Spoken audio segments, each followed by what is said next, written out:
Hello good evening everyone. मैं doctor Swati Sharma. बस आज से अगर हम लगाएं तो अब 10 दिन बचे हैं और 9th में 2:30 से 4:30 पेपर है।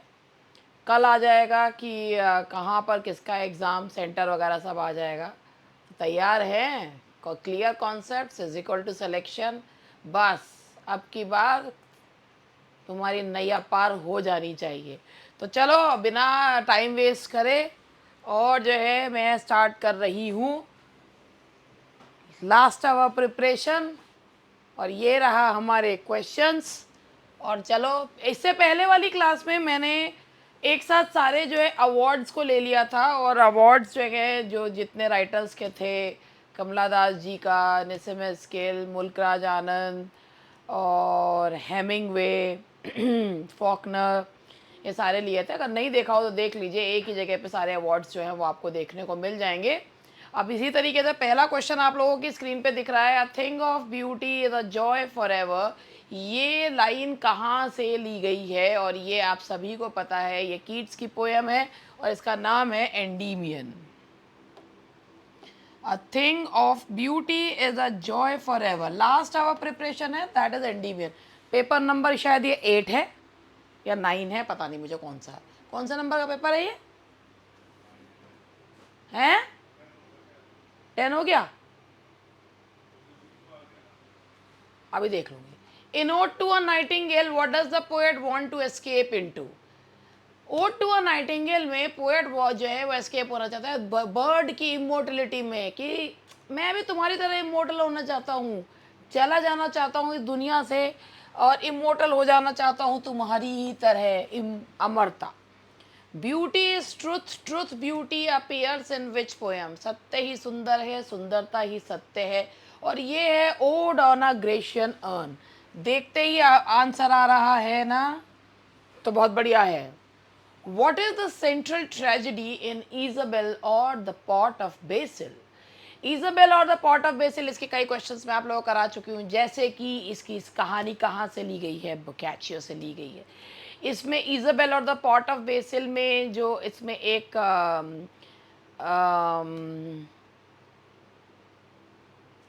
जो एक इसमें कहानी है, एक इजाबेल जिसके प्रेमी को मार दिया जाता है और वो उसके सिर को पॉट में जब रखती है।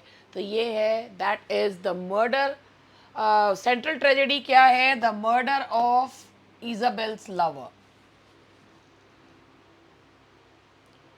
इन the eve of Saint Agnes, जो कि स्पेंसेरियन स्टेंजा में लिखी गई है, शेक्सपियर के रोमियो एंड जूलियट की याद कराती है, बस ये उसकी तरह ट्रैजिक नहीं है। तो who is the protagonist in who enters the castle?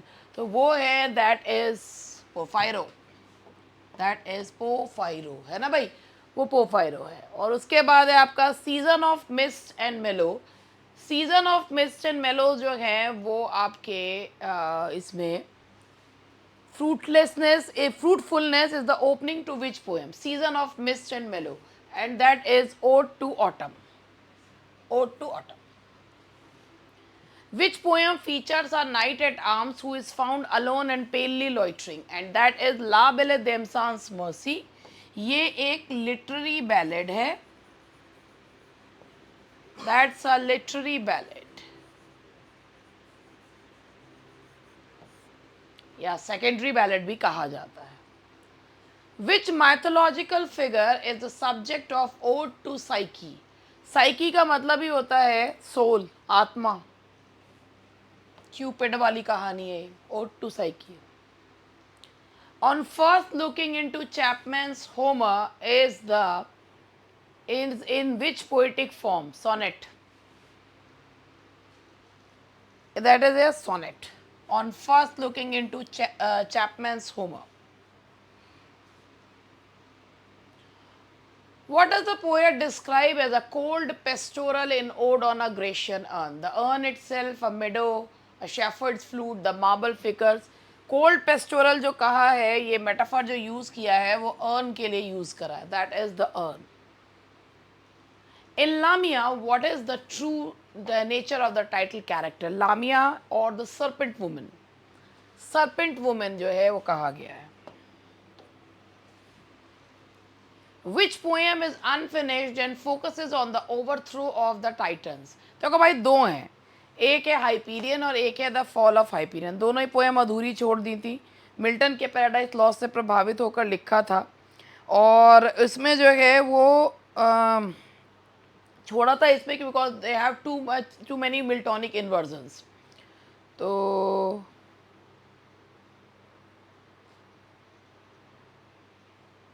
overthrow of the Titans, that is Hyperion.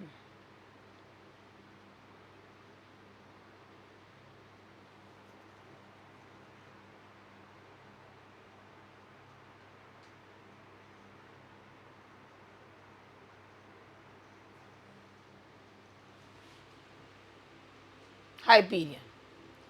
इन ओजोमेंडियस, अब ये ये जो है वो जॉन कीट्स के क्वेश्चन थे, अब ये पीबी शैले के हैं। In Ozymandias what remains of the king statue?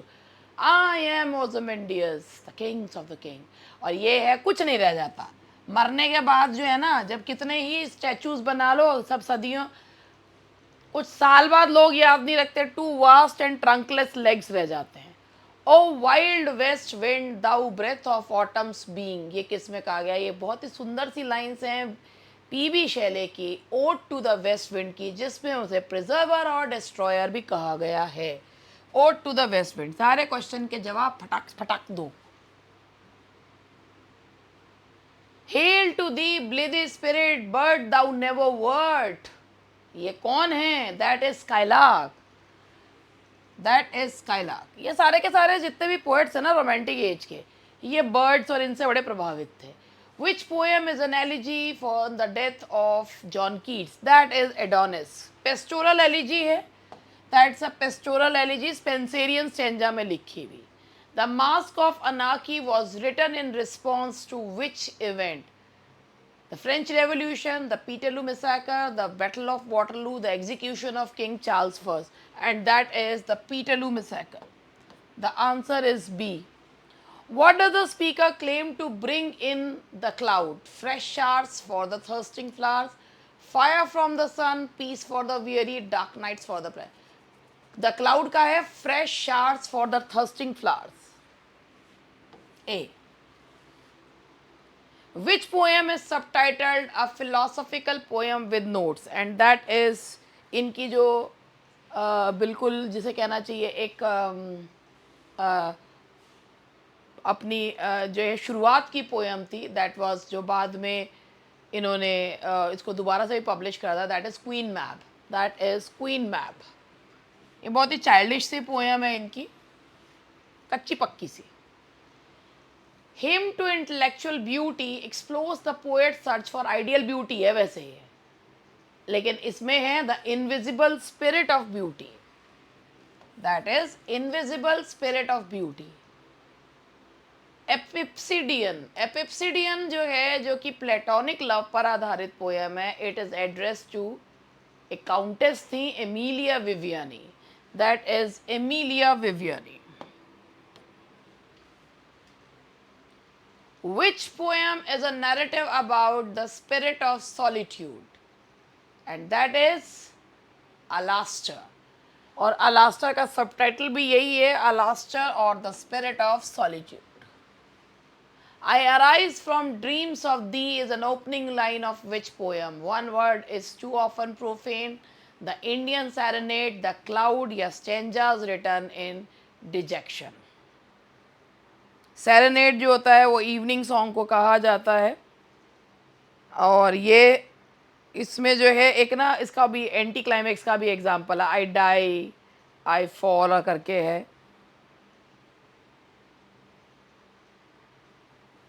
इसकी पूरी ये लाइन का मैं देखना चाह रही थी, ये वाला उसका एंटी क्लाइमेक्स का एग्जांपल है। ये एक्चुअली ये है इंडियन सेरेनेड का। और O lift me from the grass, I die I faint I fail, ये जो एग्जाम्पल है ना ये एंटी क्लाइमेक्स का, आई die I faint I fail, anti climax का ये है। इसका आंसर है आपका द इंडियन सेरेनेड। और Indian serenade is a poem by PB Shelley. Where is the setting of the poem Julian and Maddalo? And that is Julian and Maddalo में Julian PB Shelley हैं, मेडालो जो है वो Bayern है, और ये setting है इसकी Venice, there they met a lunatic. The sea of faith was once too full. अब ये मैथ्यू आर्नल्ड के, ये नाम हटा दिए थे राइटर्स के। The sea of faith was once too at the full and round earth's shore appears in. The sea of faith जहाँ पे मेटाफर यूज किया गया है, and that is Dover beach.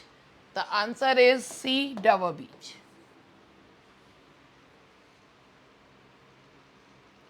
The setting of the scholar gypsy, scholar gypsy की setting है Oxford, and that is the hills and fields around Oxford.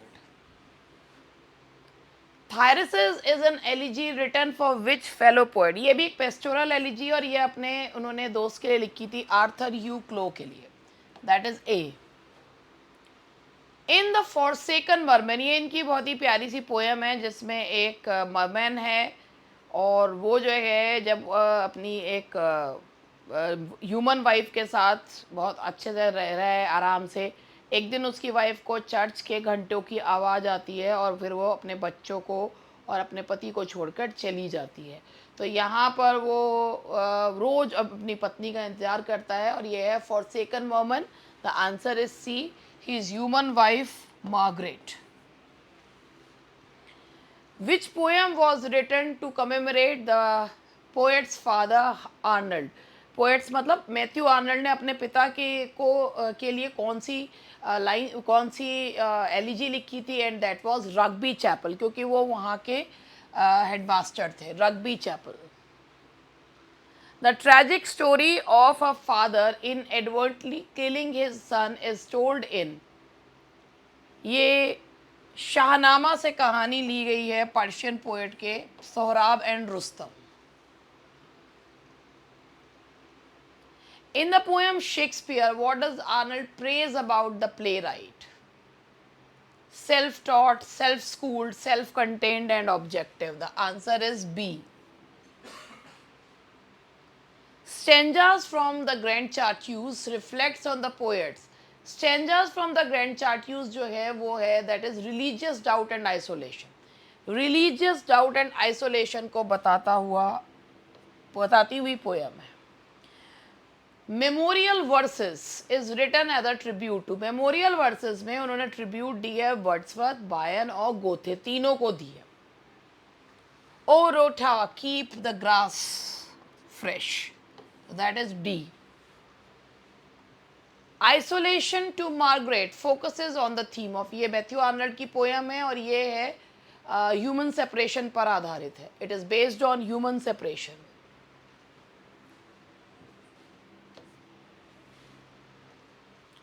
To Margaret continue deals with the reunion of lovers, the vast salt estranging sea, the mountains of Italy, the passage of time, and the answer is B, the vast salt estranging sea.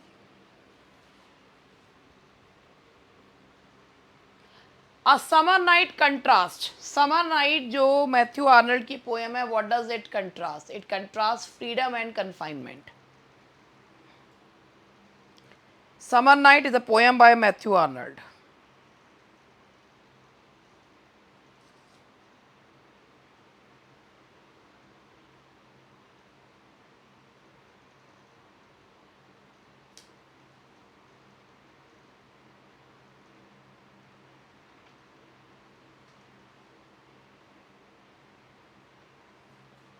Freedom and confinement पर है ये poem, that is a summer night. अब Alfred Lord Tennyson की हैं, to strive, to seek, to find and not to yield is the concluding line of, to strive, to seek, to find and not to yield is the concluding line of Ulysses. Ulysses को कहा जाता है poem of action, that is a poem of action. The lady of chalet lives in a tower in, the lady of Shalott जो है जिसको एक curse था, that she lives in a tower in Camelot, Camelot is the name of the town, Camelot. In Memoriam is an elegy, In Memoriam जो कि queen Victoria की बहुत ही पसंदीदा किताब थी, और ये टेनिसन ने लिखी थी अपने दोस्त है आर्थर हेनरी हॉलम के लिए।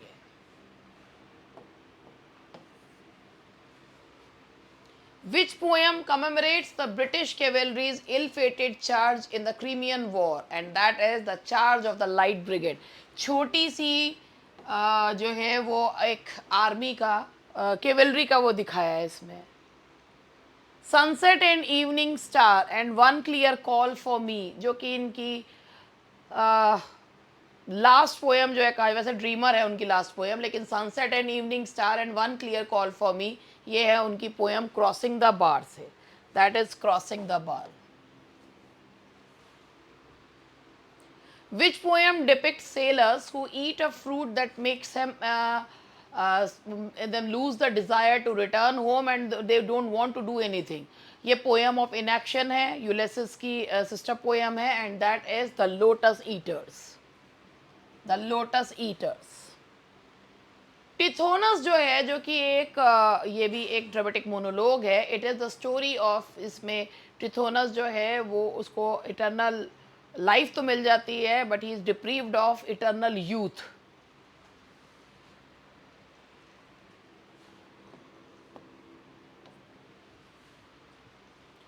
Break break break is a poem about, break break break है, ये भी उन्होंने अपने दोस्त की मृत्यु के उपरांत ही लिखी थी, but this is the poem the loss of a loved one and the indifference of the sea. ये प्रकृति को कुछ फर्क नहीं पड़ता।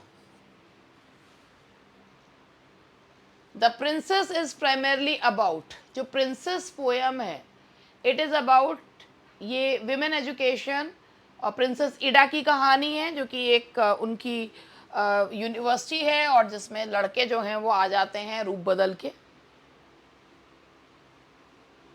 Which poem focuses on a virtuous knight's quest for the Holy Grail? That is Sir Galahad।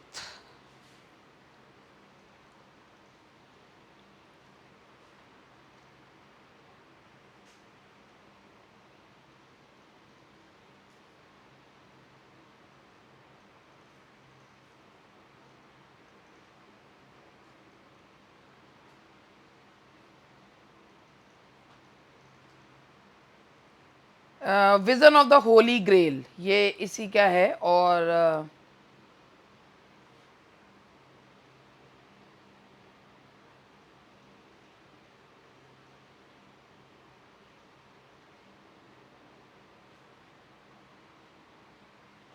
ठीक है, इसके सर गलाहद हो गया। अब उसके बाद हुआ आइडियल्स ऑफ द किंग, नहीं है, that sir Galahad. Maud is structured as, Maud जो है जो टेनिसन की फेवरेट पोएम थी, it is structured as a monodrama. और इस पर टेनिसन की आलोचना भी हुई थी क्योंकि ऐसा लग रहा था he favoured war. What is the central tragedy of Enoch Arden? एक आदमी शिप पर मरूंड हो जाता है, जब लौट कर मतलब डेजर्ट पे मरूंड हो जाता है, जब लौट कर आता है तो पता चलता है उसकी पत्नी ने उसी के दोस्त के साथ शादी कर ली है, तो ये, और फिर वो मर जाता है ऐसी तड़प तड़प के। The answer is B. Now next question is T S. Eliot के हैं। I have measured out my life with coffee spoons is a famous line from, ये लाइन है the love song of J. Alfred Prufrock, जो कि एक interior monologue है। और Prufrock represents the modern man disillusioned. Four Quartets by T.S. Eliot is a collection of 4 poems. That's a collection of 4 poems. Sweeney among the Nightingales, Eliot alludes to the death of. Sweeney among the Nightingales में Eliot alludes to the death of Agamemnon.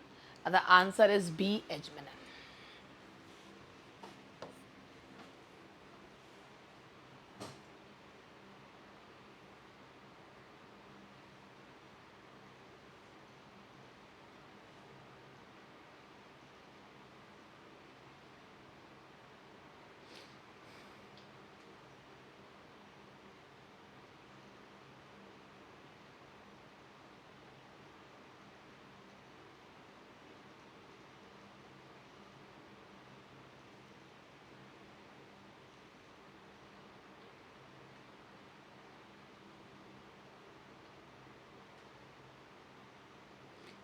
इसमें actually ये मैं आपको बताऊंगी, इसमें Sweeney among the nightingales में Elliot ने एजमिनन के बारे में बताया है। ये ना इसमें स्वीनी अमंग द नाइटिंगेल्स में एक उन्होंने एपिग्राफ यूज़ करा। एपिग्राफ का मतलब होता है ओपनिंग कोटेशन। एपिग्राफ यूज़ किया है और इसमें है alas I am struck deep with a mortal blow. Agamemnon कह रहा है alas I am struck with a deep I am struck deep with a mortal blow. ये है I am struck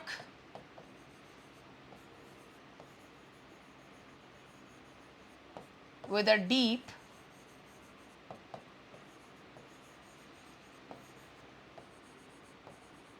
mortal blow। ये एजमिनन की लाइन है। Aeschylus का जो है एस्किलस एजमिनन से ली गई है। तो यहाँ पर ही है ये sets a tone of betrayal. और इसमें स्वीनी नाइटिंगेल्स जो है प्रोस्टिट्यूट्स को कहा गया है। The setting of the love song of J Alfred Prufrock is generally interpreted as, जैसे इवनिंग को कंपेयर करा है पेशेंट से, तो ये है डीकेइंग अर्बन एनवायरनमेंट बताता है। That tells decaying urban environment. T S. Eliot is often associated with which literary movement. T S. Eliot जो जुड़े हुए हैं वो मॉडर्निज्म से जुड़े हुए हैं। He is associated with modernism. Which poem by T S. Eliot contains the line in my beginning is my end. Paradox है। In my end is my beginning, in my beginning is my end।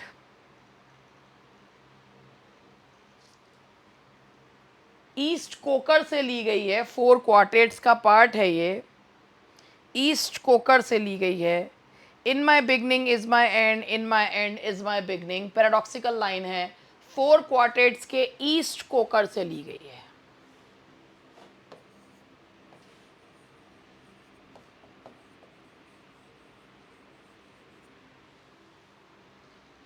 Which of the poet wrote the collections Idylls of the King? Idylls of the King किसके द्वारा लिखा गया है? That is by Alfred Lord Tennyson। That is by Alfred Lord Tennyson। Who wrote The Revolt of Islam? The Revolt of Islam is a famous poem by P.B. Shelley। The Scholar Gypsy was authored by, The Scholar Gypsy is a work by Matthew Arnold। Which of the following is a poem by T.S. Eliot listed in the images? And that is the Sweeney Among the Nightingales। I think वही है, Sweeney Among the Nightingales। Let me check as well।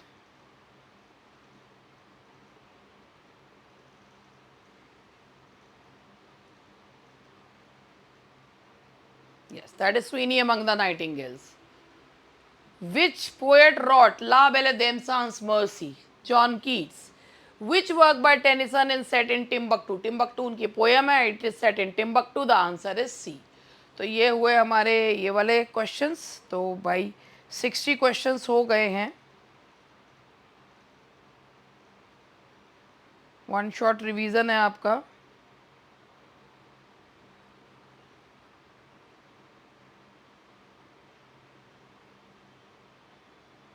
और अब मैं सोच रही हूँ इससे आगे भी करवा ही देती हूँ। अब मैंने थोड़ा सा एंटोनिम्स सिनोनिम्स वगैरह जो है वो लिए हैं, तो वो भी मैं आपको बता रही हूँ।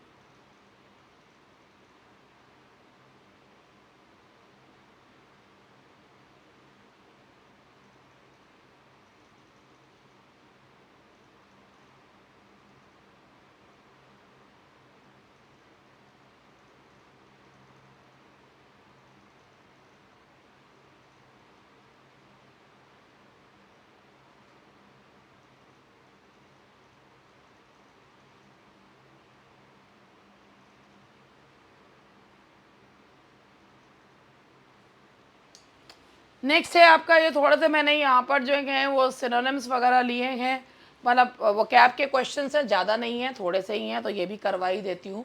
तो सबसे पहला जो है आपको क्वेश्चन दिख रहा होगा, सिनोनिम बताना है एब्यूलियंट का। एब्यूलियंट इंडिफरेंट, एक्सूबरेंट, एंग्री या मेलंकलिक।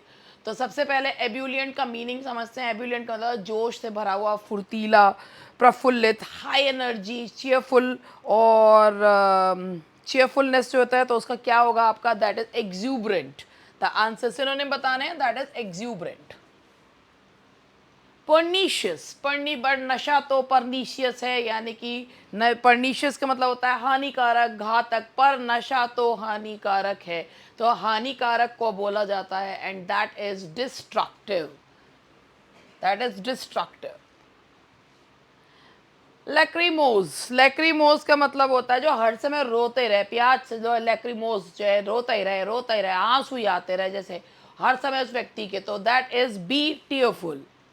एवांसेंट, एवांसेंट का मतलब होता है क्षण भंगुर, बहुत कम देर के लिए जो होता है, that answer is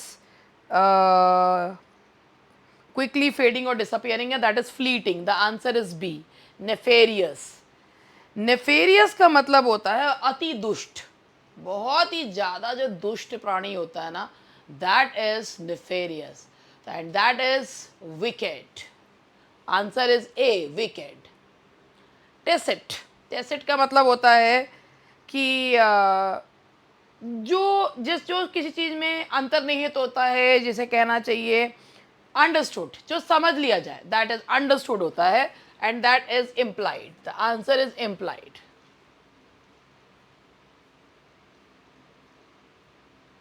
क्वेरलस, querulous complaining, quiet, content, agreeable. Querulous का मतलब होता है लड़ा, हर समय जिसका जो है ना, जो व्यक्ति जो है शिकायती, चिड़चिड़ा, हर समय बस जो है मेडलसम, हर समय बस जो है ना चिड़ चिड़ चिड़ चिड़, है ना, पिकिंग पो जो है ना जो है ना कि जो है हर समय लड़ते ही रहे, जो है ना पिकिंग होल्स विद एवरीवन, तो ये होता है कंप्लेनिंग। क्विक्सोटिक, डॉन क्विक्सोट से लिया गया है। क्विक्सोटिक का मतलब क्या होता है? जिसमें सब कुछ बढ़िया बढ़िया, यूटोपियन, सब कुछ बढ़िया ही बढ़िया है, दैट इज क्विक्सोटिक। काल्पनिक, idealistic, the answer is B, idealistic.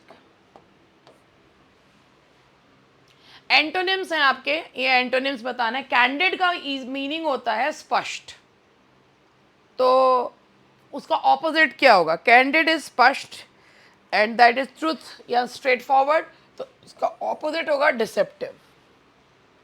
Fastidious, fastidious का मीनिंग होता है हर बात में कमी निकालने वाला, the one who is very picky, जो बहुत ही ज़्यादा तुनक मिजाज होता है, very attentive to and concern about accuracy and details, तो इसका उल्टा क्या होगा? दैट इज इनडिस्क्रिमिनेट, जिसे कोई फर्क नहीं पड़ता, जो बहुत ईजीली जिसको आप वो कर सकते हैं, खुश कर सकते हैं। इंडोलेंट का क्या मीनिंग होता है? इंडोलेंट का मतलब होता है आलसी, है ना, इंडोलेंट का मतलब आलसी होता है, तो मेहनत कश व्यक्ति को क्या बोलेंगे? That is diligent, the answer is B, diligent, मेहनती। वेनरेट, वेनरेट का मीनिंग होता है आपका सम्मान करना, पूजना, तो रेवर करना इसका सिनोनिम है, रिस्पेक्ट, वर्शिप इसका जो है सिनोनिम्स है। डिस्पाइज, घृणा करना, तो करेक्ट आंसर एंटोनिम है इसका बी। प्रोलिफरेट, प्रोलिफरेट का मतलब होता है मल्टीप्लाई होना, बढ़ना, that is multiply, expand, grow, ये सब सिनोनिम्स हैं। ऑपोजिट होगा इसका बी, डिक्रीज। वॉल्यूबल, वॉल्यूबल का मतलब होता है बहुत ज़्यादा बोलने वाला, बहुत ही ज़्यादा जो होता है गैरुलस, वॉल्यूबल, तो उसको बोलते हैं मैं गैरुलस बातूनी, जो बहुत इंससेंटली बोलता ही रहता है, तो उसका होगा क्या? दैट इज रिजर्व्ड या टेसिटर्न। स्पॉडिक, स्पॉडिक का मतलब होता है रुक रुक के, रुक रुक के जिसे कहते हैं, तो इसका मैंने सही बताया था, हाँ, रिजर्व्ड। तो स्पॉडिक का क्या होगा भाई? जो रुक रुक के होता है, जैसे ओकेजनल हो गया, इरेगुलर हो गया, एरेटिक हो गया, ऑपोजिट होगा इसका कांस्टेंट, दैट इज कांस्टेंट।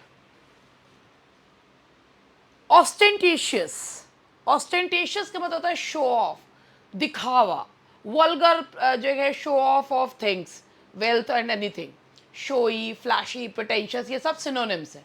सही इसका जवाब क्या है? That is modest, opposite is modest. अब यहाँ पर आपको ईडियम्स देखने हैं। ईडियम्स जो हैं, देखिए ईडियम्स का है to be at loggerheads, to be at loggerheads का मतलब होता है किसी चीज़ के, देखो, अनबन होना किसी चीज़ में, in strong disagreement, that is to be at loggerheads, in strong disagreement. In apple pie order, in apple pie order का मतलब है सब कुछ एक अच्छे से, सब कुछ एक सही तरीके से, एक सही क्रम में होना, that is in perfect order.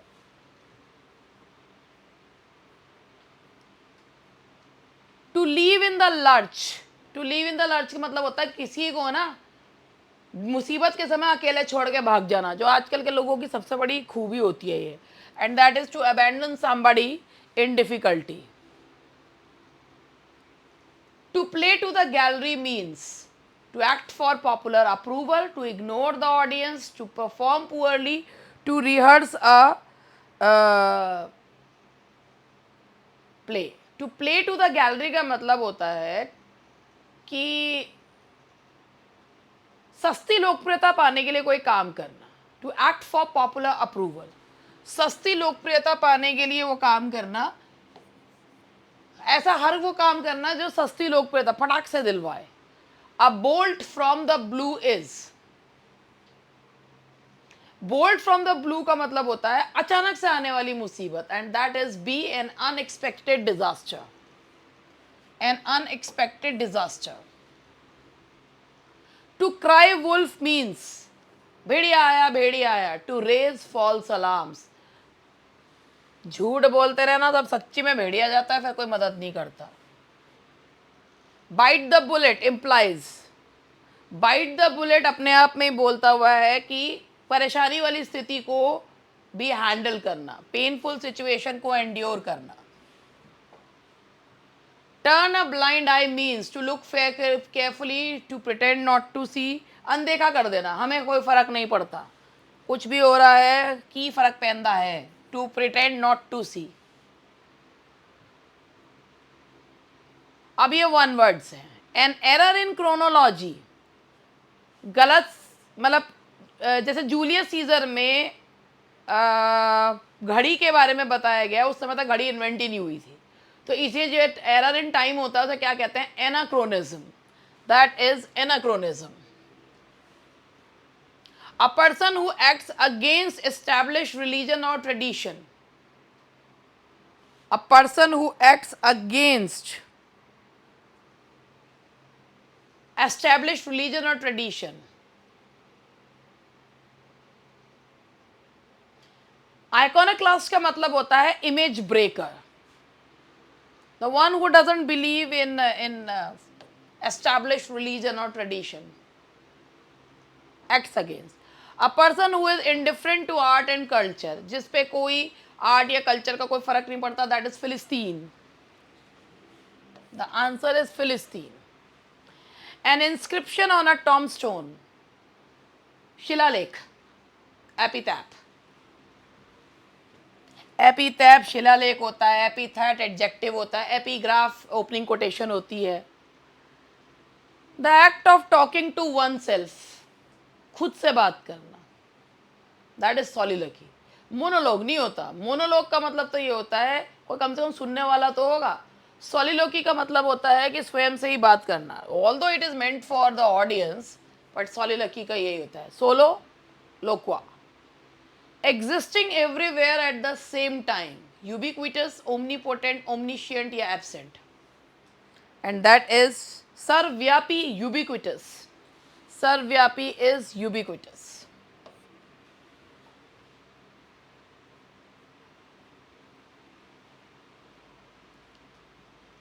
A harsh discordant mixture of sounds, that is cacophony. Phony means होता है sound और caco means होता है harsh sound, तो cacophony. Intended or likely to be understood by only a small number of people. Esoteric, public, common, obvious, and that is esoteric. जो कुछ ही लोगों की समझ में आए, गूढ़ होता है, गुप्त होता है, that is esoteric. To recover from an illness is pull through, pull up, pull down, pull over. देखो बीमारी या मुश्किल से उबरने को बोला जाता है pull through. That is, ये phrasal verbs हैं, pull through. To investigate a matter, that is look into. That is look into. to reject an offer, turn down, turn up, turn off, turn over, and that is turn down. Turn down. To defend against an attack, fend off, fend out, fend in, fend up. बचाव करने को बोलते हैं fend off. That is fend off.